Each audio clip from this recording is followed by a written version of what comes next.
അല്പം മുമ്പാണ് CPIM സംസ്ഥാന സെക്രട്ടറി MV ഗോവിന്ദൻ മാസ്റ്റർ ദില്ലിയിൽ PV അൻവറിൻ്റെ വാർത്താസമ്മേളനത്തെ തുടർന്നുള്ള CPIMൻ്റെ പ്രതികരണം ഇതേക്കുറിച്ച് പ്രാഥമികമായി നടത്തിയത്. സർക്കാരിനെതിരെ വാർത്താസമ്മേളനവുമായി ഇന്ന് വീണ്ടും PV അൻവർ MLA എത്തുകയായിരുന്നു.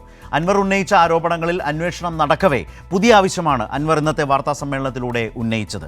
കരിപ്പൂർ വിമാനത്താവളം മുഖേന നടക്കുന്ന സ്വർണ്ണക്കടത്തിനെക്കുറിച്ച് സിറ്റിംഗ് ജഡ്ജിയുടെ മേൽനോട്ടത്തിൽ അന്വേഷണം വേണം എന്നാണ് ഇന്ന് വാർത്താസമ്മേളനത്തിൽ ആവശ്യപ്പെട്ടത്. ഇപ്പോൾ നടക്കുന്ന അന്വേഷണത്തിൽ അവിശ്വാസവും കൂടിയാണ് അൻവർ രേഖപ്പെടുത്തിയത്. സർക്കാരിലുള്ള വിശ്വാസം നഷ്ടപ്പെട്ടെങ്കിലും പക്ഷേ MLA സ്ഥാനം രാജിവെക്കില്ല. കേരളത്തിലെ എല്ലാ പാർട്ടി നേതൃത്വങ്ങളും ഒറ്റക്കെട്ടാണെന്നും PV അൻവർ ഇന്ന് വാർത്താസമ്മേളനത്തിൽ ആരോപിക്കുകയുണ്ടായി. അൻവറിൻ്റെ ആരോപണങ്ങളെ CPIM തള്ളി.